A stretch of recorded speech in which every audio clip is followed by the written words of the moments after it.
Press అన్న, electronic media అన్న, movie artist చాలా గౌరవం. మాకెప్పుడు మీరే పెద్దపీట. ఎవరైనా ఒకళ్ళిద్దరు, ఎందుకంటే ఇది పెద్ద ఇండస్ట్రీ, 30,000 మంది పైచీలకు కుటుంబాలు ఉంటాయి. ఇంచుమించు అనధికారికంగా ఇంకో 10,000 మంది ఉంటాయి. ఇంతమందిలో ఏమాత్రం తప్పు చేసినా మీ లెక్క ప్రకారం కానీ, డిపార్ట్మెంట్ లెక్క ప్రకారం కానీ ఒక 10-15 మంది మాత్రమే ఉంటారు.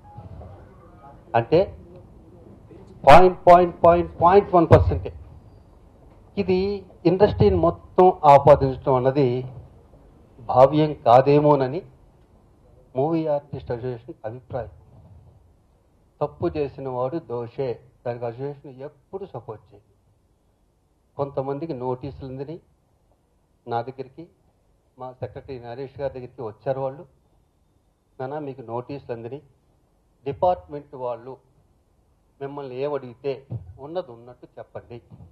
మీరు నిర్దోషులైతే అసోసియేషన్ సపోర్ట్ చేస్తుంది, మీరు దోషులైతే సపోర్ట్ చేయకపోగా డిపార్ట్మెంట్కే సపోర్ట్ చేస్తాం, తెలంగాణ గవర్నమెంట్కే సపోర్ట్ చేస్తాం. ఎందుకంటే మీ వల్ల ఇంతమంది ఫ్యామిలీస్ బతుకుతున్నా, అన్నం తింటున్నా మా ఈ సినిమా ఇండస్ట్రీకి మచ్చపడింది. కాబట్టి దీంట్లో ఎలక్ట్రానిక్ మీడియా వారికి కానీ, ప్రెస్కి కానీ ఏమాత్రం డౌట్ అక్కర్లేదు. ఒకసారి మాట అన్నామంటే మాట మీదే ఉంటాం. కానీ నోటీసులు అందిని చాలా తక్కువ మందికి, స్క్రోలింగ్లు మాత్రం చాలా ఎక్కువ వేస్తున్నాం. వాళ్ళ ఫ్యామిలీస్ చాలా బాధపడుతున్నారు. అది కూడా కొంచెం మేము అభ్యర్థించుకుంటున్నాం. అంటే చాలా గొప్ప ఇన్స్పెక్టర్ గారైన ఐపీఎస్ ఆఫీసర్ గారు అబ్దుల్ సఫర్, ఆయన కూడా ఈరోజు ఇప్పుడు మీటింగ్ పెడతారేమో అనుకుంటున్నాం. ఆయన ఏం చెప్తారో దాన్ని వినే వరకు ఓపిక పడదాం. ఇందులో మేము చేసేది ఏంటంటే, అసోసియేషన్ తరఫు నుంచి మా ఇద్దరికీ కూడా, మా సభ్యులందరికీ కూడా చాలా బాధగా ఉంది సిచ్యువేషన్ రావటం అన్నది. ఇది రాకుండా ఈ క్షణం, ఎందుకంటే మేము చాలా మంచి పనుల్లో ఉన్నాం. ఇది మాకు ఎక్సెస్ బర్డెన్ కింద ఫీల్ అవుతున్నాం మేమందరం. అయ్యో ఇలా జరిగింది ఈ టైంలో అని. మాకు సిల్వర్ జూబ్లీ ఇయర్ ఇది. ప్రతి ఒక్కరిని కలుపుకొని మంచి పనులు చేసే కార్యక్రమంలో ఉన్నాం. మీరు కూడా చాలా చూస్తున్నారు ఈ మధ్య మేము చేసే కార్యక్రమాలన్నీ. ఇలాంటి సిచ్యువేషన్లో తిరుపతిలో ఒక వ్యక్తి ఏదో కామెడీ చేసి ఇంకో చేసి దీన్ని పలచబడకుండా న్యాయంగా, జెన్యూన్గా ఎవరు తప్పు చేశారో వాళ్ళకి శిక్షకు అర్హులు. దీంట్లో ఏమాత్రం డౌట్ ఉంది. ఏ కోసైనా అసోసియేషన్ సపోర్ట్ చేయదు. కానీ ఏమీ సంబంధం లేని వ్యక్తులు మాత్రం చాలామంది ఉన్నారు. వాళ్ళని మాత్రం మనం బలిపశువులు చేయొద్దు. అది అన్యాయం కూడా. నాకు 2-3 వాళ్ళని చూస్తే పాపం అయ్యో వీళ్ళని నేను చాలా దగ్గరుండి అబ్జర్వ్ చేస్తుంటా.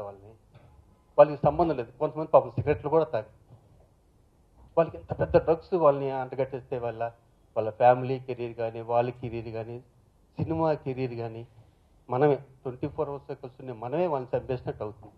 అది కొంచెం దృష్టిలో పెట్టుకోండి. మీడియా కన్నా మాకన్నా డిపార్ట్మెంట్కి ఎక్కువ తెలుసు. వాళ్ళు ఈ సాయంత్రం రేపు మార్నింగో వాళ్ళు అనౌన్స్ చేస్తారు ఎవరెవరు తప్పు చేశారన్నది. వాళ్ళు అనౌన్స్ చేసిన 100% జెన్యూన్గా ఉంటుంది. ఎందుకంటే అరవింద్ గారు కానీ, సురేష్ బాబు గారు కానీ మొన్న కూడా చెప్పారు, విడమర్చి క్లియర్గా చెప్పారు, బాబు ఇది జరుగుతుంది. వార్నింగ్ కూడా ఇచ్చారు అరవింద్ గారు. దానికి అరవింద్ గారు ఇచ్చిన వార్నింగ్కి మూవీ ఆర్టిస్ట్ అసోసియేషన్ కట్టుబడి ఉంటుంది. ఇక దీని తర్వాత జరగబోయే కార్యక్రమంలో నేను కానీ, మా సెక్రటరీ నరేష్ గారు కానీ అనుకున్నది ఏంటంటే, ఎవరికైనా బాగా నాకు తెలిసి ఒకళ్ళిద్దరు కూడా ఉండరేమో అనుకుంటున్నా, ఒకవేళ ఉంటే వాళ్ళకి డ్రగ్స్కి బానిసలు అయి ఉంటే, అది లేకుండా బతకలేని స్థితి ఉంటే, అంత ఎడిక్ట్ అయిపోయి ఉంటే అసోసియేషన్ వాడిని కళ్ళలో పెట్టి చూసుకుంటుంది, తల్లిదండ్రుల సాకుద్ది, వాళ్ళని హాస్పిటల్లో జాయిన్ చేస్తుంది, వాళ్ళ హాస్పిటల్కి ఖర్చంతా అసోసియేషన్ భరిస్తుంది. మా బిడ్డ, అది మా బాధ్యత, వాళ్ళని కేర్ తీసుకుంటాం. ఇలాంటిది ఇక నుంచి జరగదు అని కన్ఫామ్గా మూవీ ఆర్టిస్ట్ అసోసియేషన్ చేతులెత్తి మీకు నమస్కరిస్తూ, మా ఆర్టిస్టులు అందరూ పవిత్రంగా ఉంటారు, ఎవరో తప్పు చేయరు. ఒకళ్ళిద్దరు తప్పు చేసినా కూడా వాళ్ళని దారిలో పెట్టే బాధ్యత మేము. మేము అందరం తీసుకుంటాం అని చెప్తున్నా. మాది ఓన్లీ అసోసియేషన్ బాధ్యతే కాదు, బయట జరిగే స్కూల్స్లో కానీ ఇంకొక చోట కానీ గవర్నమెంట్కి సంబంధించి కానీ దేనికైనా సరే మూవీ ఆర్ట్ స్టేషన్ అండగా ఉంటుంది. ఏ కార్యక్రమానికైనా, ఏ మంచి కార్యక్రమానికైనా, ఏ వ్యక్తి బాగుపడటం కోసమైనా సరే మేము ముందుంటాం. అది మీరు కానివ్వండి, హరితవనం కానివ్వండి, ఏదైనా సరే, ఏ మంచి కార్యక్రమం జరిగినా సరే మేము ముందుంటాం. ఇది ఇలా జరగకుండా ఉంటే బాగుంటుందని మేము కూడా అనుకున్నాం. దీన్ని ఒక దారిలో పెట్టే యోచనలోనే పెద్దలందరూ ఉన్నారు.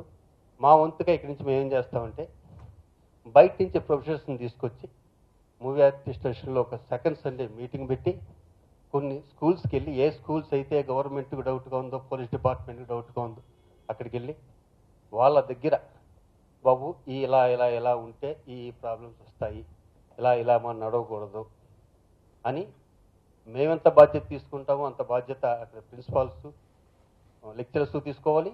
మా అందరికన్నా కూడా తల్లిదండ్రులు కూడా తీసుకోవాలి. మన అబ్బాయి స్నేహితులు ఎవరు, వాళ్ళు ఎవరితో తిరుగుతున్నారు, నైట్ ఎన్ని గంటలకు వస్తున్నారు, బర్త్డే పార్టీ ఎక్కడ వెళ్తున్నారు, ఇంట్లో డబ్బులు పోతున్నాయా, మన జేబులో డబ్బులు ఏమన్నా తీసుకున్నారు, ఎన్ని అబ్జర్వ్ చేయాలి. ఎందుకంటే సిచ్యువేషన్ ఇంత సీరియస్గా ఉందంటే మనకి 25% తెలుసు, ఇంకా 75% తెలియదనే మనం అనుకుంటున్నాం. అలాగే ఈ సందర్భం పురస్కరించుకునే నరేష్ గారు నేను ఏమనుకున్నామంటే, సురేష్ బాబు గారితో చెప్పాం, ఆయనకి బాగా నచ్చింది. చిన్న షార్ట్ ఫిలిమ్స్ కాంటెస్ట్ ఒకటి పెడతాం ఓన్లీ డ్రగ్స్ మీదే. ఈ డ్రగ్స్ వల్ల ఇండస్ట్రీయే కాదు, బయట ఎడ్యుకేషన్ కానీ, ఐటీ డిపార్ట్మెంట్ కానీ, ఎవరెవరైతే దీనికి బానిసలు అవుతున్నారో, ఈ వల్ల పడుతున్నారో, ఈ మహమ్మారి వల్ల పడుతున్నారో వాళ్ళందరికీ పనికొచ్చేటట్టు ప్రతి ఛానల్లోనూ దీన్ని ప్రసారం చేసే విధంగా మేము ఒక 1 monthలో వాళ్ళు కాల్ఫర్ చేస్తాం. ఎవరెవరైతే మంచి తీసుకొచ్చారో వాళ్ళందరికీ ఫస్ట్, సెకండ్, థర్డ్ ప్రైజుల కింద పెట్టి వాళ్ళని మా హీరోస్ చేతగా వాళ్ళకి ఇవ్వడం జరుగుతుంది. ఈ కార్యక్రమంలో ఇంకా మేము మంచి పనులు చేయడానికి ముందుంటామని సవినయంగా మీ అందరికీ మనవి చేసుకుంటూ, మ్యాక్సిమం ఉన్నంతలో డిపార్ట్మెంట్ చెప్పిన వాళ్ళ పేర్లు మాత్రమే మీరు స్క్రోలింగ్లో కానీ దీంట్లో కానీ వేయాలని చేతులు ఎత్తి మీ అందరికీ దండం పెడుతున్నాం. లేని వాళ్ళని ఎట్టి పరిస్థితుల్లో దీంట్లో బాధ్యతలు చేయొద్దు. ఎవరైనా బానిసలైనా కూడా దీనికి, ఈ డ్రగ్స్కి వాళ్ళని బయటపడే మార్గం మేము డాక్టర్ దగ్గరికి తీసుకెళ్ళి మిగతా బాధ్యత మూవీ ఆర్టిస్ట్ భరిస్తుంది. ఇంతటితో దీనికి చాలా జాగ్రత్తగా మిగతా అంతా police department, Telangana government, film industry, మీరు ప్రెస్ మీడియా కూడా దగ్గరుండి అందరం కలిసి మంచి సక్రమైన మార్గంలో పెడదామని. Thank you very much. పాత్రికేయ సోదరులకు నమస్కారం. గత 2 రోజులుగా జరిగేటువంటి పరిణామాలు ఇండస్ట్రీనే కాదు, చాలామంది ప్రజలను కూడా షాక్కు గురి చేస్తుంది. కానీ ఇది కొత్త ఏం కాదు. Drug peddling and drug abuse అనేది గ్లోబల్ ఫెనామినా. ప్రపంచం అంతా కూడా దీనికి ఈ రోజున దీని కోరలో చిక్కుని ఉంది. కేవలం ఒక భారతదేశమో, ఒక స్టేటో, ఒక సిటీయో, ఒక ఇండస్ట్రీయో కాదు. అయితే ప్రధానంగా ఈ ఇష్యూ హైదరాబాద్లో ఓపెన్ అయినప్పుడు కేవలం ఫిల్మ్ ఇండస్ట్రీయే కాదు, కొన్ని స్కూల్స్, కొన్ని అదర్ సెక్టర్స్ ఆఫ్ ఇండస్ట్రీ కూడా, అదర్ ఇండస్ట్రీస్ కూడా ఎక్కడైతే మనీ ఉందో, పవర్ ఉందో, అమాయకులు ఉన్నారో వాళ్ళందరూ కూడా దీనికి బలవడం జరిగింది. ఇది ఫ్యాక్ట్. అయితే మేము 2 అప్పీల్ చేస్తున్నాం. ఇందాక మా ప్రెసిడెంట్ గారు చెప్పినట్టు ఇది కొంతమంది ఇండివిజువల్ సమస్య కానీ ఇండస్ట్రీ ఇన్వాల్వ్ అయిన సమస్య కాదు. ఇది మేము స్పష్టంగా చెప్తున్నాం. కాబట్టి సాధారణంగా సినిమా ఇండస్ట్రీ పాపులారిటీకి ప్రజలకు సంబంధించింది కాబట్టి ఫోకస్ మేము వస్తున్నాం ఈరోజు. ఈ రోజున ఇంకో బాధాకరమైన విషయం ఏంటంటే ప్రభుత్వం దీన్ని నీట్గా డీల్ చేస్తుంది. చట్టం తన పని తను చేసుకుపోతుంది. పోలీసులు వాళ్ళ ఎంక్వైరీలు వాళ్ళు చేసుకుంటున్నారు. కానీ ఇంతవరకు అఫీషియల్గా ఎటువంటి పేర్లు డిక్లేర్ కాలేదు మాకు తెలిసి ప్రభుత్వం దగ్గర నుంచి. కానీ ఇవాళ పొద్దున్నుంచి చూస్తున్నాం చాలామందిని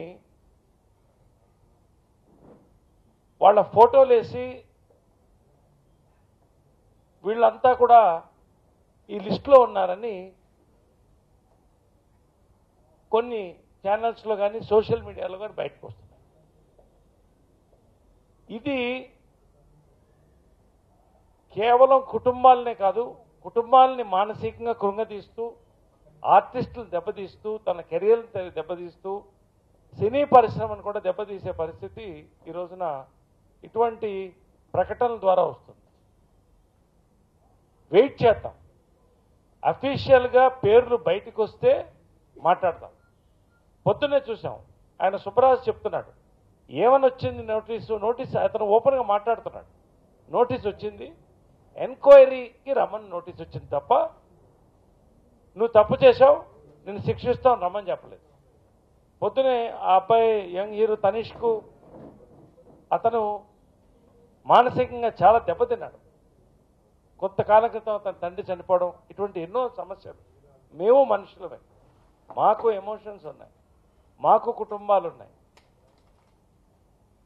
పేరు ప్రఖ్యాతలు ఇవన్నీ ఉన్నాయి. కాబట్టి ప్రధానంగా మీడియా ఎప్పుడు కూడా ఇండస్ట్రీకి భాగంగానే ఉంది, సపోర్ట్గా ఉంది. మేము మీడియాని కండెమ్ చేయట్లేదు. కానీ ఈ యొక్క అఫీషియల్ అనౌన్స్మెంట్ వచ్చే వరకు కూడా కొంచెం సమన్వయం పాటించి దయచేసి అనుమానాస్పదం అనేటువంటి దీంట్లో కూడా పేర్లు ఇట్లా అనౌన్స్ చేయొద్దని చెప్పి మేము అపీల్ చేస్తున్నాం. ప్రధానంగా ఈ యొక్క డ్రగ్ పెడలింగ్ అనేది పెద్ద ఇష్యూ. ఇది భారతదేశం అంతా ప్రపంచం అంతా జరుగుతోంది. దీన్ని కర్బ్ చేయడానికి ప్రభుత్వాలు ఫైట్ చేస్తుంది, పోలీస్ డిపార్ట్మెంట్ ద్వారా ఫైట్ చేస్తుంది. కాబట్టి ఆ ఫైట్లో భాగంగా మా కూడా ఖచ్చితంగా సినీ పరిశ్రమ కూడా నిలబడుతుంది. మేము ఆ ఫైట్లో భాగంగా ఉంటాం. మా వంతు, మా పాపులారిటీ కానీ మా యొక్క క్రియేటివిటీని ఉపయోగించి ఎంతోమంది చిన్నపిల్లల భవిష్యత్తు పాడు కాకుండా మేము కూడా అవేర్నెస్ క్రియేట్ చేయడానికి సిద్ధంగా ఉన్నాం. ఇందాక శివాజీ గారు చెప్పినట్టు అట్లా మా వాళ్ళు ఎవరైనా ఉన్నా కౌన్సిలింగ్ చేయడానికి కూడా ఫిలిం ఇండస్ట్రీ పెద్దలు మేమంతా కూడా సిద్ధంగా ఉన్నాం. కాబట్టి it is an appeal from because ఆర్టిస్టుల మీద ప్రధానంగా ఈ రోజున ఫోకస్ ఉంది. ఇవాళ వచ్చిన చాలామంది పేర్లు ఫోటోలు కూడా తప్పు వచ్చినాయి. ఇవాళ ఇదంతా కూడా ఎక్కడో లీకేజ్ ద్వారా వచ్చినాయి. కాబట్టి వీటిని ప్రజలకు కూడా అపీల్ చేస్తున్నాం. వీటిని మీరు వాస్తవాలని తీసుకుని దయచేసి, ఎందుకంటే ఇండస్ట్రీ 30,000 మంది అయితే సినిమా థియేటర్లు బఠానీలు అమ్ముకునే వాళ్ళు, సినిమా థియేటర్లో బఠానీలు అమ్ముకోవడం కలిపితే లక్షల మంది దీంట్లో ఇన్వాల్వ్ అయి ఉన్నారు. కోట్ల మంది ఫ్యాన్స్ ఉన్నారు. వీళ్ళందరికీ కూడా మానసికంగాను ఆర్థికంగాను దెబ్బపడే అవకాశం ఉంది. కాబట్టి దీన్ని మీరు దయచేసి వన్స్ అగైన్ ముక్త కంఠంతో మేమందరం కూడా we appeal not to make false propagandas against the film industry. మరొక్కసారి లాస్ట్గా నేను చెప్పేది ఏంటంటే ఇవన్నీ కూడా ఇండివిజువల్కి సంబంధించింది తప్ప ఇండస్ట్రీకి సంబంధించింది కాదు. ఇండస్ట్రీ ఏ విధంగానూ కూడా దీంట్లో మేము మా భాగం లేదు. కాబట్టి we request to stop this campaign of focusing the wrong people and declare kind of people focus. Thank you.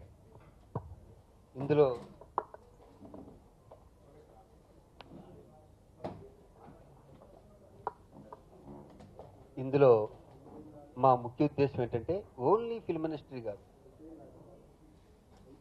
IT sector కానీ, స్కూల్స్ కానీ, కాలేజీలు కానీ, ఎక్కడ జరిగినా తప్పే. గవర్నమెంట్ దీన్ని సీరియస్గా తీసుకోవాలని, గౌరవనీయులైన పోలీస్ డిపార్ట్మెంట్ మాకు ఎంతో గౌరవం ఉంది. ఆఫీసర్ గారి మీద చాలా గౌరవం ఉంది. సిన్సియర్ ఆఫీసర్ గారు. నోటీసులు మా వాళ్ళకి ఇచ్చినంత మాత్రాన మా వాళ్ళు ఎవరు దోషులు కాదండి. అది ఓన్లీ నోటీసులు దాంట్లో అటెండ్ అవ్వమని చెప్పారు. అటెండ్ అయ్యి వాళ్ళు అడిగిన ప్రశ్నలకి మా వాళ్ళు సమాధానం చెప్పడమే. సుబ్బరాజు నా దగ్గరికి వచ్చాడు, నా ఇలా నోటీస్ వచ్చింది, నాకేమీ సంబంధం లేదని. నాన్న 21వ తారీఖు నోటీస్ వచ్చింది కదా, నువ్వు వెళ్ళు, వాళ్ళు అడిగిన దానికి అబద్ధం చెప్పకుండా జెన్యూన్గా సమాధానాలు చెప్పండి అన్నాను. వాళ్ళ నాన్నగారితో కూడా మాట్లాడాను. సుబ్బరాజు గారి నాన్నగారితో మాట్లాడాను. ధైర్యంగా ఉన్నాను సార్. ఏమైనా మరి ఎలా జరిగినాయో మన ఫోన్లు ఎవరో పడితే వాళ్ళకి ఇవ్వద్దు, కొంచెం జాగ్రత్తగా ఉండండి. ఈ విషయంలో కూడా కొంచెం జాగ్రత్తగా ఉండండి. ఎందుకంటే ఈ సెల్ ఫోన్స్, ఈ టెక్నాలజీ పెరిగిపోయాక మన ఫోన్లు ఎవరు తీసి పక్క వాళ్ళ ఫ్రెండ్స్ వాళ్ళు ఇల్లు తీసుకుంటుంటారు ఫోన్లు, ఎవరేంటో మనకు తెలియదు. ఇవన్నీ కూడా మనం ఎడ్యుకేట్ చేయవలసిన అవసరం ఉంది. ఎనీహో మీ సపోర్ట్ మాకు ఉంటుందని, ఏ విషయమైనా ఏ వార్త అయినా సరే జెన్యూన్గా మీరు ఉంటారని, అలాగే మీరు ఏం అడిగినా సరే మేము అబద్ధం చెప్పకుండా జెన్యూన్గా చెబుతామని మీకు ప్రామిస్ చేస్తూ సెలవు తీసుకుంటున్నాను. Thank you. ఎందుకంటే పాపులారిటీ అమ్మ, నిజంగా చెప్పమంటే పోలీసు వాళ్ళు ఇంతవరకు పేర్లు చెప్పలేదు. మనం డిపార్ట్మెంట్ని అసలు బ్యాడ్గా అనుకోవద్దు. ఎందుకంటే చాలా గొప్ప ఆయన, చాలా గొప్ప ఐపీఎస్ ఆఫీసర్ గారు ఆయన, చాలా గొప్ప ఐపీఎస్. ఎంత తక్కువ చెప్పినా సరే సబర్వాల్ గురించి, ఆయన గురించి తక్కువే. ఆయన చాలా జెన్యూన్ ఆఫీసరు. అంత జెన్యూన్గానే మనం కూడా ఉండాలి. ఆయన ఏమడిగినా మా సభ్యులు ఉన్నట్టుగా చెప్తారు, ఎక్కడ అబద్ధం చెప్పకుండా. ఒకటి మాత్రం కరెక్ట్, అసలు లేరని మాత్రం మేము చెప్పి మేము అబద్ధపడం. అంతమంది ఉన్నారంటే మాత్రం మేము నమ్మం. ఎవరో ఒకళ్ళిద్దరు ఉండొచ్చేమో అని మా ఉద్దేశం. ఎందుకంటే ఇంచుమించు అందరూ ఫ్రెండ్ సర్కిల్లో ఉంటాం కాబట్టి మేము, మాకు ఎవరెవరేంటో కొంచెం కాకపోయినా 0.1% అన్న తెలుస్తుంది. మాకెంత తెలుస్తుందో ప్రెస్ కూడా అంత తెలుస్తుంది వాళ్ళ గురించి. మాతో పాటు మీరు పొద్దున్న సాయంత్రం వరకు జెన్యూన్ చేస్తారు కాబట్టి ఎవరైనా తప్పు చేస్తుంటే వాళ్ళకి మూవీ ఆర్టిస్టేషన్ మాత్రం అండగా ఉంటుంది. తప్పు చేసిన వాళ్ళకి వాళ్ళు ఎంత శిక్ష వేస్తారో మేము కూడా అంతే శిక్ష వేస్తాం. కానీ జెన్యూన్గా ఉన్న పర్సన్ మాత్రం మూవీ ఆర్టిస్టేషన్ 100% సపోర్ట్గా ఉంటుంది. ఇది మాత్రం చెప్పండి. లేదు,